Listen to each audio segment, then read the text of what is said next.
Che cos'è il MIDI? E come funziona? Il MIDI suona? Può essere utile per imparare a suonare? A queste domande risponderemo in questo video.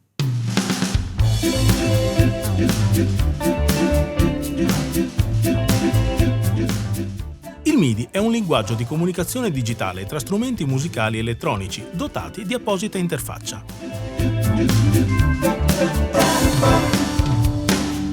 Un evento MIDI è il codice di un'azione eseguita dallo strumento musicale. Suonando le note sulla tastiera o pianoforte digitale si producono eventi MIDI. Il MIDI comunica quale nota, con quanta forza e per quanto tempo essa è stata premuta. Ci sono varie tipologie di eventi MIDI, non solo le note ma anche la pressione di un pedale, la leva del vibrato, la modulation, altri comandi a pulsante presenti sulla tastiera musicale possono essere inviati ed interpretati dallo strumento che riceve.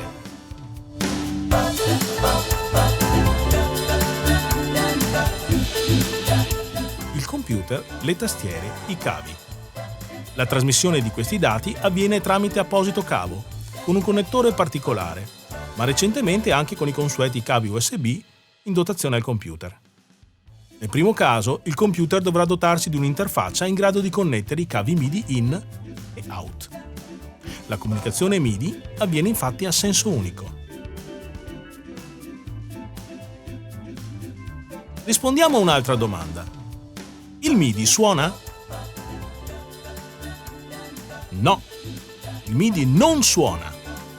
Il MIDI trasmette soltanto dati che possono produrre suoni su un altro strumento musicale elettronico o su un computer provvisto di uno strumento musicale virtuale. Il MIDI non suona! Non è un formato audio. Non trasporta suono. Il MIDI trasporta i gesti del musicista, memorizza i tasti premuti, non i suoni prodotti. La stazione che riceve un'altra tastiera o i suoni virtuali creati al computer utilizzano queste informazioni per produrre il suono.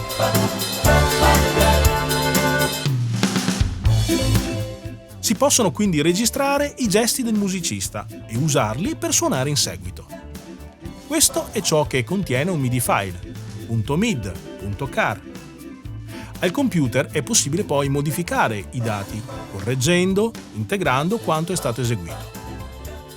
Il suono quindi dipende dalla qualità del generatore sonoro che riceve i dati, la tastiera musicale, il programma al computer, i cosiddetti VST instruments, che riproducono suoni campionati, cioè registrati da strumenti veri, oppure sintetizzati elettronicamente.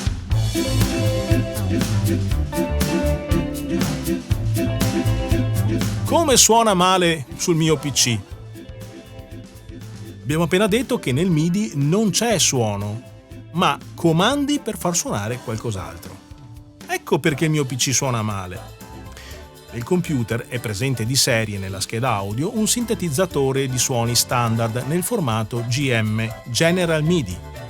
Questo standard è una tabella di suoni predefinita in grado di far suonare in modo coerente i MIDI file .mid, .car su qualunque strumento o su un computer compatibile con questo standard. La qualità di questo modulo sonoro è ovviamente bassa.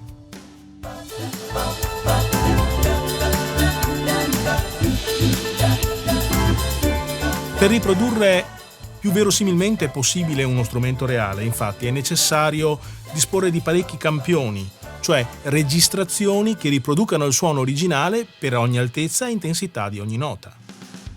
Gli strumenti virtuali riprodotti al computer o gli strumenti musicali dispongono di maggiori possibilità di sintesi del suono rispetto alla scheda interna del computer. Ma la qualità del file MIDI dipende anche da come è stato programmato e come è stato suonato.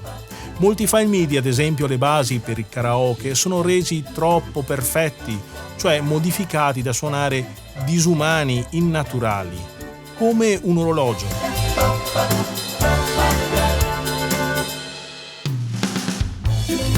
Il MIDI può servire per imparare a suonare? Ci siamo posti questa domanda all'inizio del video. Io penso di sì.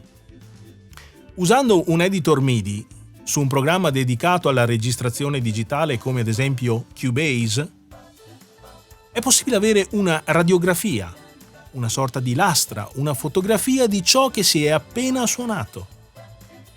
In questo modo è possibile controllare la propria esecuzione. È possibile infatti vedere su un grafico le note suonate, se sono state eseguite a tempo, con quanta forza sono stati premuti i tasti, vedere se un accordo è stato suonato correttamente. Controllare, in altre parole, il proprio modo di suonare.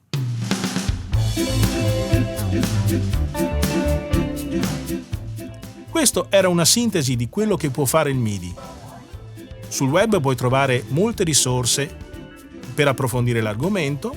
Se vuoi farmi qualche domanda, lasciala nei commenti e naturalmente clicca mi piace e condividilo con gli amici che possono essere interessati a vedere questo video. Ma soprattutto, se non l'hai ancora fatto, iscriviti al canale. Puoi seguirmi anche sui social. Trovi tutti i link in descrizione nell'info box e sulla pagina del canale YouTube. Io sono Frank Venis, ti ringrazio per aver visto questo video e ti saluto alla prossima occasione. Ciao!